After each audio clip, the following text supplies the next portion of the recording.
Hi guys, so thank you so much for hyping the last video.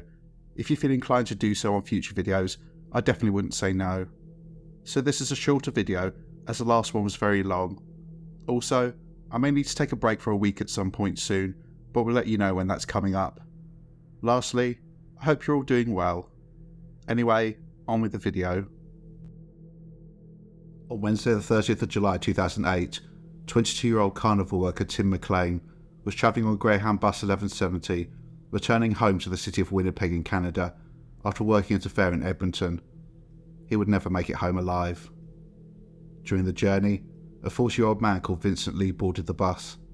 He was a schizophrenic who believed he was the second coming of Jesus, put on earth to save humanity from an alien invasion, and he was armed with a hunting knife. Li sat by Tim, who was sleeping against the window, and without warning, launched into a vicious attack, stabbing this innocent man repeatedly in the neck and chest. But this was only the start of the horror. The other passengers then saw Li cutting Tim's head off and holding it up like a trophy, before hacking at his body and beginning to eat it. This is a true story, but sounds like something straight out of a nightmare. Welcome to Evil Among Us.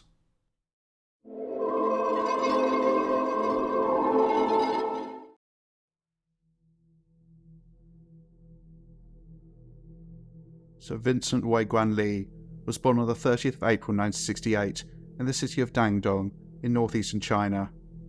He was born 1 month premature and was a sickly child, described as fragile by his family throughout his formative years. Li showed early signs of developmental delay and was approximately 2 years behind his peers, walking and talking. He didn't start school until age 9, 2 years later than is normal in China. Despite these health issues, there are apparently no other problems in Li's early life. He's reported to have had a relatively normal upbringing. His father was a custodian, and his mother was a maths teacher, and he was one of 3, with him having an older brother and a younger sister. The household was, by all accounts, unremarkable. He did have an uncle who had mental health issues, but there was no other history of this in his family. Academically, Vincent Li did well, and after finishing high school, he obtained a Bachelor of Science in Computer Engineering from the Institute of Technology at the University of Wuhan. He then met a woman, known in court documents as Anna, and the pair married in June 1995, when he was 27 years old. Anna described life in China as being relatively simple, and a typical day would involve her husband, quote, going to work, eating and sleeping, mostly just working. Whilst Anna described Li as stubborn, she reported no signs of mental illness for around the first 9 years of their marriage. On Monday the 11th of June 2001, the pair emigrated, settling in the city of Winnipeg in central Canada. Li then studied at CDI College and graduated with a degree in computer programming the next year. Although Vincent Li was well educated, he could only get menial jobs, including working in a warehouse as a general labourer and at McDonald's. Around 3 years after moving to Canada, Vincent Li began to show the first obvious signs of serious mental illness. He would later say, quote, in 2004, I didn't know what it was. I now know what it is. I began to hear voices that normal people do not hear. I thought I heard the voice of God telling me to write down my journey.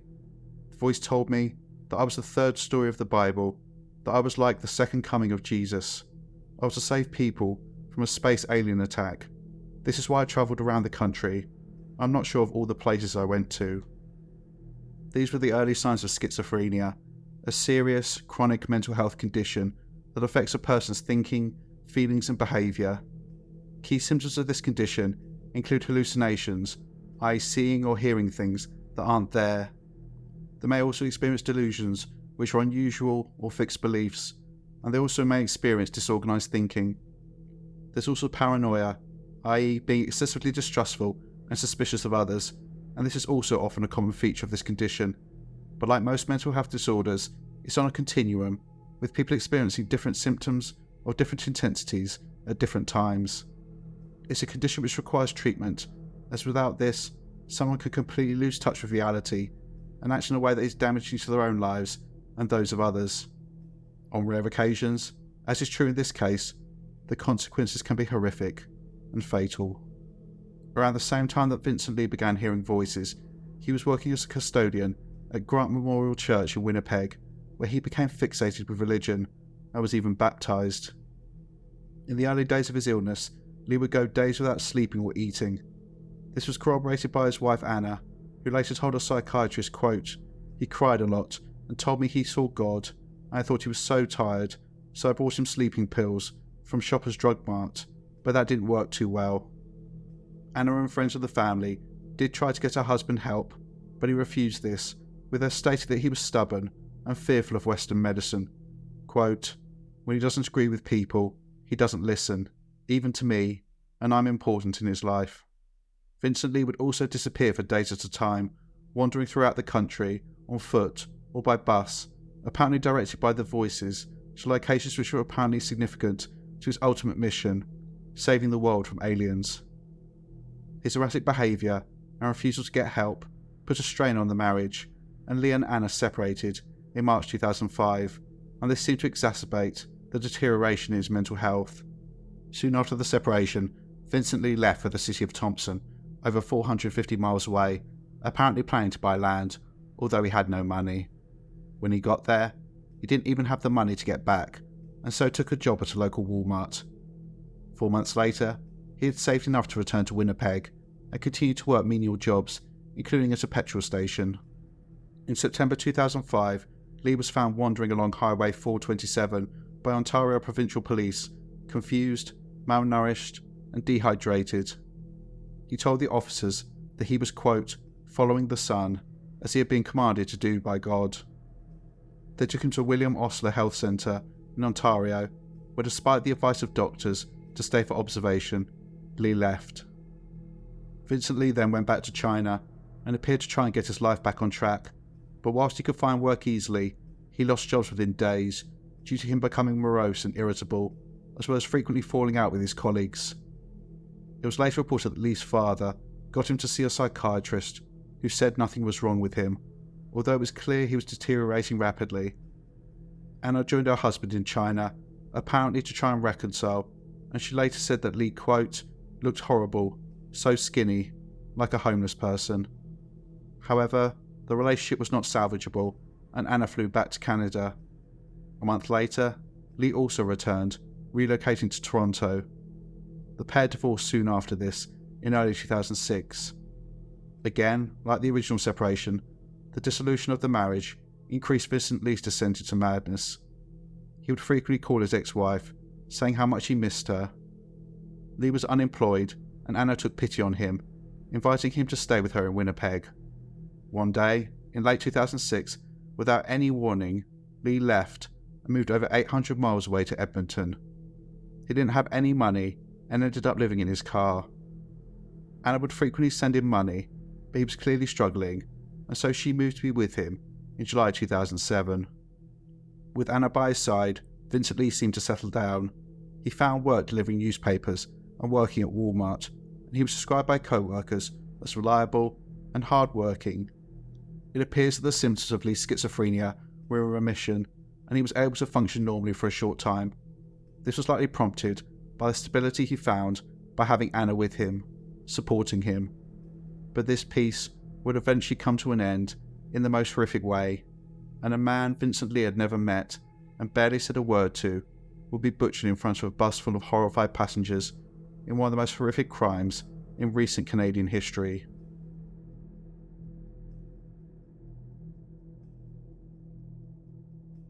By the summer of 2008, Vincent Li's mental health had completely unravelled.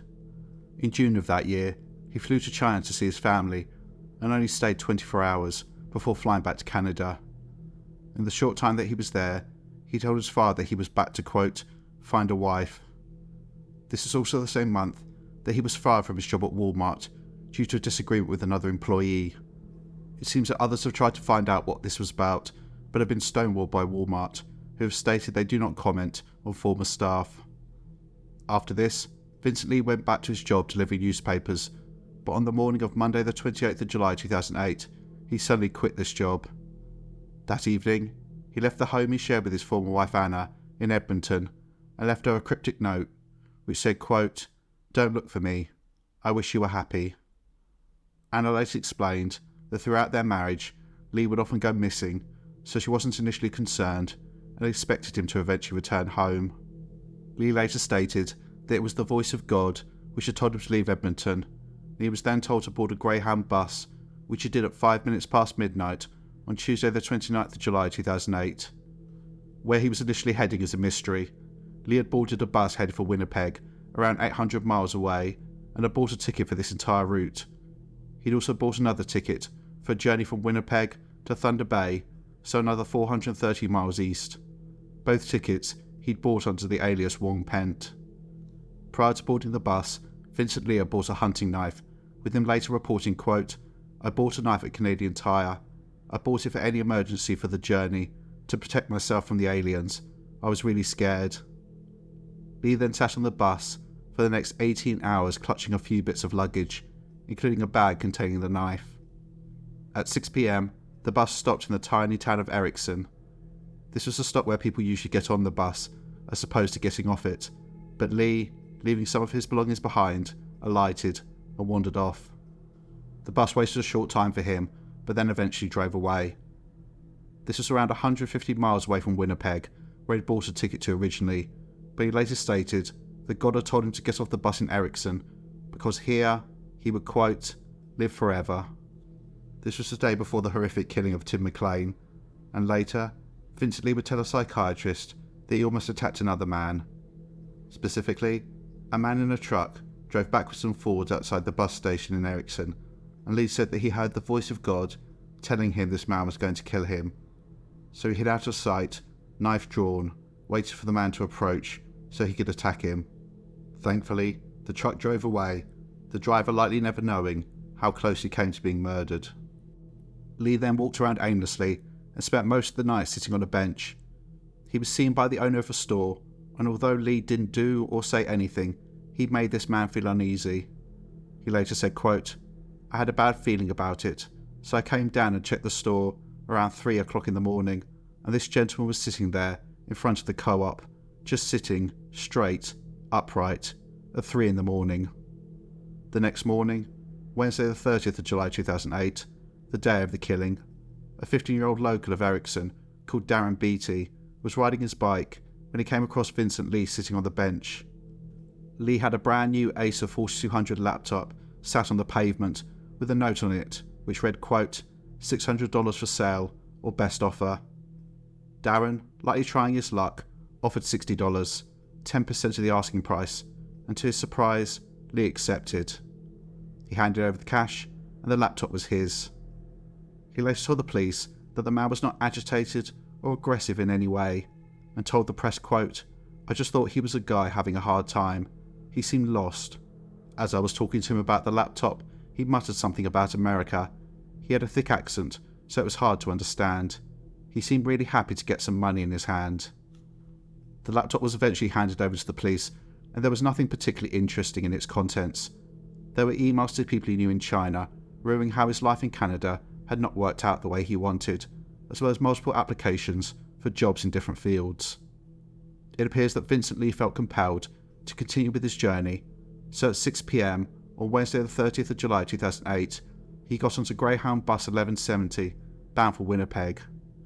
Potentially, he was intending to continue his original journey to Thunder Bay. We'll never know. Vincent Li was described as edgy and agitated by other passengers, and several had a horrible feeling something bad was about to happen. He sat in his seat, sunglasses on, staring straight ahead and mumbling to himself in Chinese. At around 8:30 p.m, when the bus was just west of the city of Portage-la-Prairie, Vincent Li got up and walked down the bus clutching his bag. He scanned the faces of most of the other 35 passengers on the bus before stopping at the pair of seats one row from the back on the right-hand side. Leaning against the window was a man, 22-year-old Tim McLean, someone just hours away from seeing his family. Li motioned about taking the empty seat next to him, and Tim mumbled disapproval before continuing to sleep against the window. Tim had no idea of the dangerous, mentally unstable man who had just sat down next to him, a complete stranger, and the man who moments later would end his life.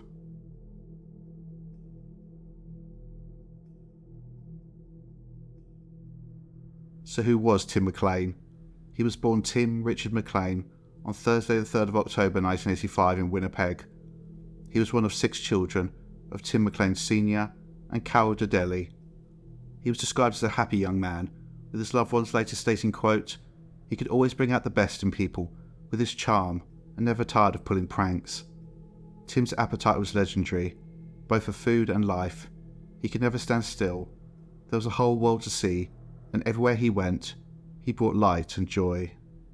One of his friends later described Tim as, quote, "just an all-round great guy.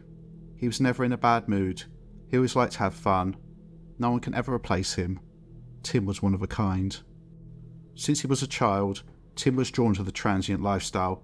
He liked the idea of travelling across Canada, never staying in one place, and he began working at travelling carnivals. Just a few days before his death, Tim had been working at a carnival in Edmonton, which was then moving on to Regina in Saskatchewan. However, Tim decided he wanted to go home to Winnipeg to see his friends and family. He planned to permanently move to British Columbia and was going to say goodbye to his loved ones. It seems that this wanderer was ready to settle down in one place, and this may have been due to the fact that his girlfriend was 4 months pregnant with a child that he would never meet. Just after midnight, on Wednesday the 30th of July 2008, Tim McLean boarded Greyhound Bus 1170 in Edmonton. The same place, and around the same time, his killer had begun his own journey the day before, travelling the exact same route. Over 20 hours into his journey, and just a few hours from his final destination, Tim was disturbed by a tall man wearing sunglasses, motioning to the empty seat next to him. He clearly thought nothing of this, and the man sat down. Tim was wearing his headphones, his head against the bus window. He had no warning of what was about to happen. Vincent Li later stated that since he'd gotten back on the bus, the voices in his head had gotten worse and worse. God was apparently angry with him that he'd left Ericsson. He had also been warned that a man on the bus was going to kill him, Tim McLean. Obviously, Lee didn't know the victim's name, but this stranger, in his distorted and troubled mind, deserved to die. If he didn't do this, he himself would be murdered. Later, he would say, quote, "God chose me to kill him. God was angry at me because God asked me to stay in Ericsson forever. God chose my hand to kill." Moments after Vincent Li sat down next to Tim McLean, he pulled the hunting knife from his bag, and after looking at this weapon for a few seconds, plunged the blade into Tim's neck. Tim screamed in pain and terror, and passengers turned to see Li plunging the knife into him again and again and again, including his head, chest and neck. Another passenger, 26-year-old Garnet Caden, later described the attack, stating, quote, "I turned around, and the guy sitting right behind me was standing up and stabbing another guy with a big Rambo knife, right in the throat, repeatedly." One passenger ran towards the bus driver, calling for him to stop and saying that someone was being stabbed. Blood sprayed everywhere as Tim McLean was attacked, but he was still alive and he desperately tried to escape. He clambered over the seats in front of him, but was pulled to the floor by Vincent Li, who carried on plunging the knife into his body. In total, Tim McLean was stabbed approximately 60 times. His short life came to an end on the floor of the bus. During this entire time, Vincent Li was calm, cool and collected. He said nothing, just carried on with his horrific task. However, the horror in this case had only just begun. The bus pulled over, and a trucker named Chris Algier noticed people streaming out of the vehicle screaming that someone had been stabbed. He grabbed a metal pipe and ran into the fray. Garnet Caton also armed himself with a hammer, and the two men bravely ran back onto the bus in an attempt to save Tim's life. I'll let Garnet describe what he saw next in his own words. Notice his wide eyes. This is clearly a man in shock. I was just reading a book. All of a sudden I heard a guy screaming. I turned around and the guy sitting right next beside me was standing up and stabbing another guy with a Rambo knife, pretty much. It was a big survival knife like this in the throat. Repeatedly. Told everybody to get off the bus. Everybody started to get off the bus. The guy still kept stabbing him. Everybody got off the bus. Me and a trucker that had stopped and the Greyhound driver ran up to the door to maybe see if the guy was still alive or we could help or something like that. And when we all got up, we seen that the guy was cutting off the guy's head. He was cutting off the guy's head there, and he saw us. He came back to the front of the bus, told the driver to shut the door. He pressed the button and the door shut, but it didn't shut in time, and the guy was able to get his knife out and take a swipe at us, so we backed off the door. And I ran around the backside of the bus driver took off, and then we both returned to the front to see what had happened, and he hadn't gotten off the bus. The door was still open. We shut the bus door that time and shut it. It was at that point that he came, started walking to the front of the bus, and he had the head in his hand, and he just looked at us like this and dropped it on the ground, like totally calm. The passengers blocked the door to keep this killer in the bus. Because of this, they saw exactly what happened next. Vincent Li returned to Tim's body, began mutilating it. He opened up Tim's chest and stomach, removing his heart, lungs and liver, as well as pulling out handfuls of entrails. Li also cut off Tim's nose and both of his ears, as well as removing his tongue, pausing occasionally to lick blood from his hands. Vincent Li then took plastic bags from his luggage and began putting body parts in them. These were later found scattered around the bus. Li put some body parts in his own pockets, including Tim's ear, nose and tongue. Members of the Royal Canadian Mounted Police sped from Portage la Prairie and were on scene within minutes. A negotiator was summoned, as well as a trained tactical team. However, nothing happened quickly, and the officers on scene simply observed Vincent Li from the outskirts of the perimeter they'd established for 4 hours, and during this time, they saw what he was doing to Tim's body, and they also witnessed the most disturbing part of this case, as demonstrated by this actual audio from the scene, with them referring to Li as Badger. Badger appears to be a 6-foot-tall Asian male with short dark hair, black t-shirt, armed with a knife right now. Badger is armed with a knife and a pair of scissors, and he's defiling the body at the front of the bus as we speak. Zulu Delta 1 at your leisure, could you give me a shout? Okay, Badger's at the back of the bus, hacking off pieces and eating it. It's believed that Vincent Li ate both of Tim's eyes and part of his heart. He was apparently heard shouting, quote, "I have to stay on the bus forever." Eventually, at 1:30 a.m. on Thursday the 31st of July 2008, 5 hours after he killed Tim McLean, Vincent Li made a break for it. He broke a window on the bus and threw out his belongings, including the hunting knife. He then dove headfirst out of the window, landing on his head on the grass below. He was then pounced on by the police, who tased him twice and handcuffed him, before escorting him to a waiting squad car. Vincent Li was taken to Portage General Hospital to be treated for a gash on his hand and a cut behind his ear, where he kept repeating, quote, "I'm sorry, I'm guilty, please kill me." At this point, the scene was secured and officers entered the bus to retrieve Tim McLean's body.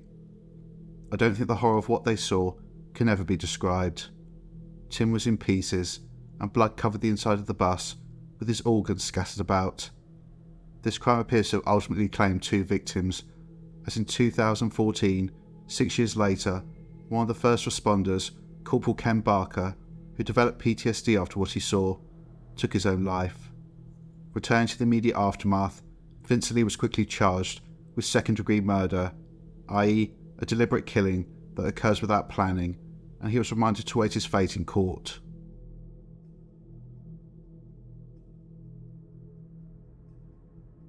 Vincent Li appeared in court on Tuesday the 5th of August 2008, 6 days after Tim was brutally slain. It was relayed to the court that Li refused to engage with his defence attorney and the prosecution. When asked if he wanted the assistance of counsel, Li shook his head and simply stated, quote, "Please kill me." It was ordered that he be evaluated by a psychiatrist before his next court appearance, and he was confined to a secure mental health unit. Here, Vincent Li was assessed and medicated. He was formally diagnosed as suffering from schizophrenia and initially was clearly still psychotic. Dr. Stanley Yarin, who met Li in those early days of confinement, described a man in the throes of mental illness. He refused to talk, and when given a pad to perhaps write down his thoughts, Li scribbled, quote, "God will kill me." When he did begin talking, Vincent Li began describing how God was still talking to him, even when Dr. Yaron was in the room. It was in this facility that he described his extremely distorted mindset which had led to the slaughter of Tim McLean. He also explained certain specific actions, including removing body parts and scattering them around the bus, saying, quote, "God told me to put the body as far away as possible, or he would come back to life and kill me." Despite being seen to consume parts of his flesh, Vincent Li denied that he'd done this, and has, as far as I'm aware, never explained this feature of the crime. He also made other comments, still convinced that it was God that had guided his hand, including, quote, "I am the evil son of an evil God. God chose me as the killer. He chose Tim McLean as the victim. Why, I don't know. God controls all people for his own reason." Eventually, Vincent Li was deemed well enough to participate in the legal process, and on Tuesday the 3rd of March 2009, he appeared in a Winnipeg court and in a clear voice pleaded not guilty to the second-degree murder of Tim McLean. The defence and the prosecution had agreed on a statement of facts indicating that Vincent Li was psychotic at the time of committing this crime due to suffering from undiagnosed schizophrenia, and that he lacked the intention or knowledge of wrongdoing when he acted, i.e., he didn't knowingly set out to commit a crime and didn't know that his actions were illegal. 3 days later, on Friday the 6th of March 2009, Justice John Scurfield accepted the diagnosis and ruled that Vincent Li was not criminally responsible for the killing of Tim McLean, with him stating, quote, "Persons who are profoundly ill do not have the mental capacity to intentionally commit a crime. The goal of criminal law is to punish criminals, not persons who have a mental illness." He then committed Vincent Li to confinement at Selkirk Mental Health Centre for long-term psychiatric treatment, with him having yearly reviews to determine when, if ever, he would be safe to be released. All of this happened whilst Tim McLean's family looked on, and they should never be forgotten in this case. Due to the condition of Tim's body, they were unable to view it to say goodbye, and they'll have to live with the knowledge of his last moments alive and the desecration of his remains for the rest of their lives. The outcome was not unexpected, that Li would be committed to a mental health facility, but Tim's family were horrified that a man capable of this level of savagery would ever see freedom again. Tim's father, Tim Sr., stated after the court case, quote, "Knowing that killer might get out soon is very hard. It's very disturbing, the decision today." Carol Dadelli, Tim's mother, was also vocal about the decision. She stated, quote, "There is still a possibility of him being freed. Is the likelihood there? I'm not sure, but the possibility shouldn't even be there. He still did it. Whether he was in his right frame of mind or not, there was nobody else on that bus holding a knife, slicing up my child." She added, "We will now have to go on a yearly basis instead of having a birthday party to ensure Mr. Li is kept locked up to keep everybody else safe." Both parents said they were going to try and convince the government to pass Tim's law, which would mean that people like Vincent Li were kept in secure confinement for the rest of their lives. However, their concerns fell on deaf ears, and over the subsequent years, reports were published on Li's mental health treatment, as well as his increased levels of freedom. So in 2012, 4 years after the killing, Li was allowed escorted visits into the town of Selkirk. This was also the same year that an interview with him was published on various websites. During this interview, when asked what he recalled about killing Tim McLean, he stated, quote, "I remember cutting off his head. I believed he was an alien. The voices told me to kill him, that he would kill me or others. I do not believe this now. It was totally wrong. It was my fault, I sinned, but it was a schizophrenia." As to whether he understood that people were afraid of him, he responded, quote, "I understand people are scared because of my behaviour on the Greyhound bus. I'm not a risk to anybody. I don't believe in aliens. I don't hear voices. I would call my doctor if I heard voices again. Yes, I understand their fear." In response to his progress in hospital, Vincent Li said, quote, "I know that I suffer from schizophrenia. The treatment team gives me a chance to recover, to be normal. I'm glad to be taking the medication. My thinking is becoming normal. I don't think weird things. I take my medication, olanzapine, every day. I'm glad to take it. I don't have any weird voices anymore." In response to questions about whether he thought he would ever be happy again, he said, quote, "No, I can never forget the Greyhound bus." In the same interview, he He stated that he thought he should have been shot dead by the Royal Canadian Mounted Police at the scene, but in retrospect was glad that he'd survived. As to any final thoughts, he said, quote, "I would like to say to Tim McLean's mother, I am sorry for killing your son. I am sorry for the pain I've caused. I wish I could reduce that pain." During this interview, Vincent Li was reported to have tears in his eyes and showed genuine remorse for his actions. Other reports included that in February 2014, so less than 6 years after the killing, Li was allowed to leave the facility unescorted.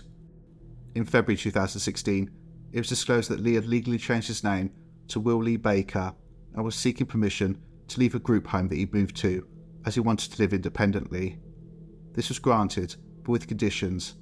He had to take his medication under supervision, disclose his address to his medical team, and have no contact with the victim's family. Finally, a year later, in February 2017, a mental health review deemed that Will Baker, aka Vincent Li, would be discharged entirely from mental health treatment without any future monitoring. This caused uproar, and Chris Somerville, then executive director of the Manitoba Schizophrenia Society, issued a statement which included comments such as, quote, "He is no longer a violent person. I will say yes, he absolutely understands that he has to take his medication and has a desire to live a responsible, moral life and never succumb to psychotic episodes and not to hurt anybody ever again." Carol Dedeli, Tim McLean's mother, was appalled by this decision to essentially free her son's killer less than a decade after the crime. She stated, quote, "Vincent Li changed his name to Will Baker and may well have changed it again. We have no idea where he is. He is not required to report anywhere or to treat his lifelong illness." The tale ends there. There's been no mention of Will Baker or Vincent Li in any news article linked to any crime as far as I can see. His current whereabouts are unknown. He may still be in Canada. He may be back in China. He seems, for all intents and purposes, to have simply blended back into the background. But as we'll get to in the next section, the question still remains, have medical professionals made decisions that actually protect society from him in the long term?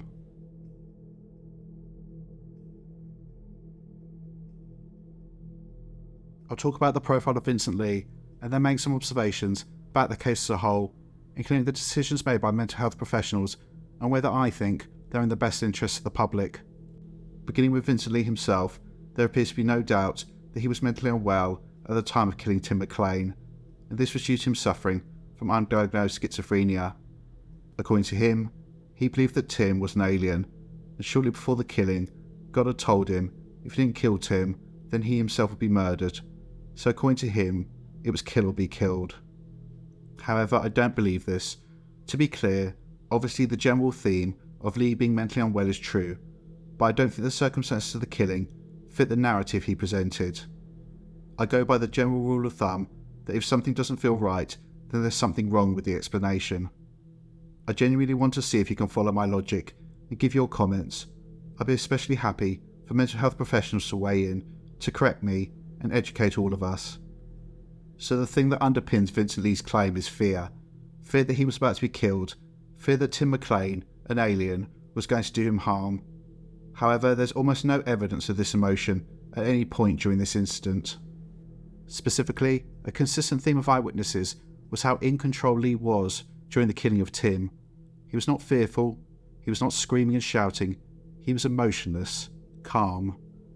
Now, if I was on a bus with someone that I thought was going to kill me, I would be terrified, and I would likely show it. I'd be shaking, furtively looking around at the man who, if I don't act, would end my life. So I find it strange that, according to witnesses, Vincent Li, although he did appear agitated on occasions, was quite emotionless most of the time, and showed absolutely no sign of fear or terror in the moments before or during the killing. Also, it seems strange to me that Li was so fearful of Tim that he chose to go and sit next to him. If I was afraid of someone, I would move as far away from them as possible, not close to them. In addition, okay, so Tim McLean apparently posed a threat to him.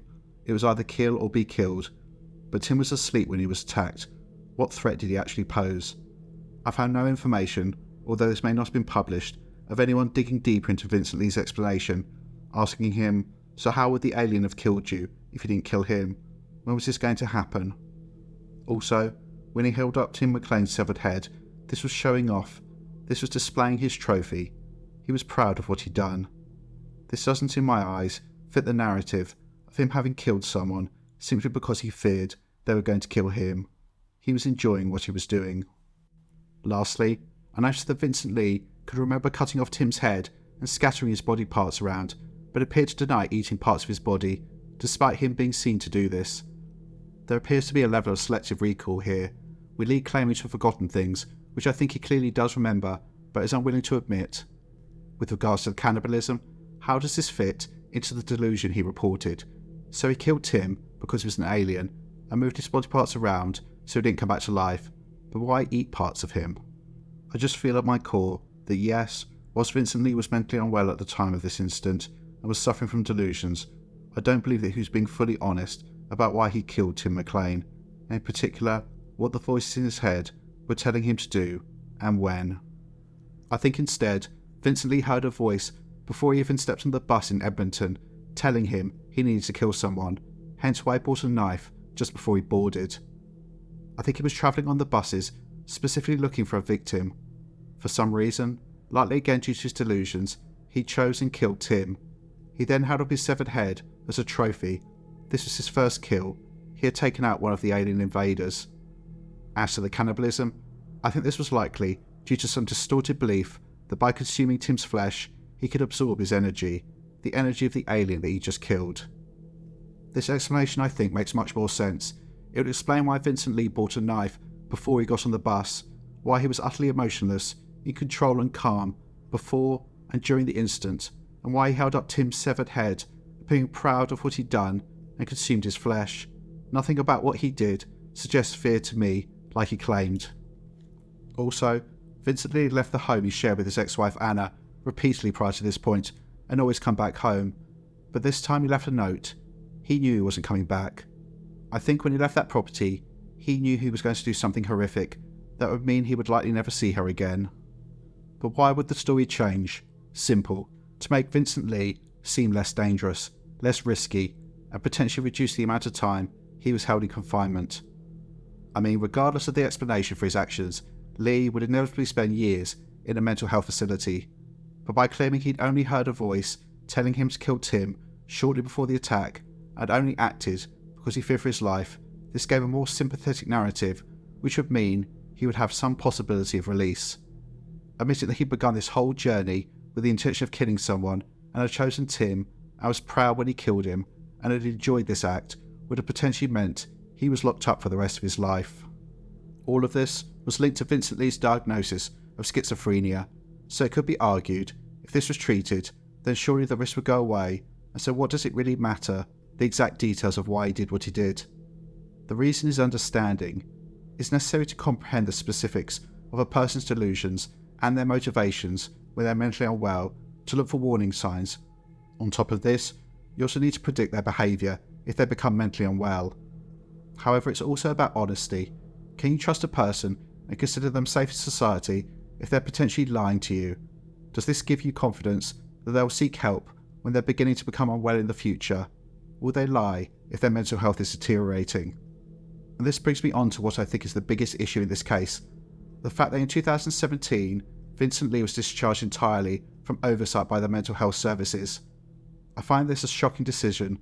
Vincent Li has a chronic mental health condition which he'll have to manage for the rest of his life, and if he relapses, he clearly has the potential to be extremely dangerous. Added to this, the relapse rate for schizophrenia in particular is high. I've read various statistics from different journals, none of which match, but there appears to be a general consensus that a worrying number of people with schizophrenia disengage from their medication regime and become psychotic again. Don't get me wrong, this may not be the case with Vincent Li. He may be someone who is truly committed to take his medication for the rest of his life, but what if he decides not to in 5 years, 10 years, 20 years? He'll become psychotic again and likely extremely dangerous.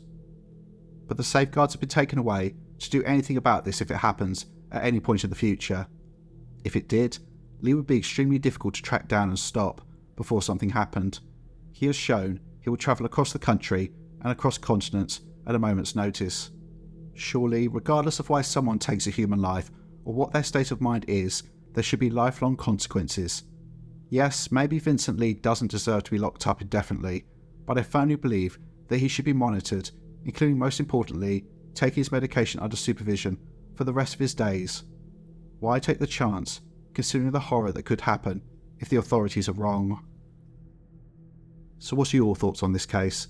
If you like the content, then consider becoming a channel member by clicking the join button. You can also send a one-off donation to support the channel via the thanks button. Please like, share and subscribe. Take care, and I'll see you in the next one.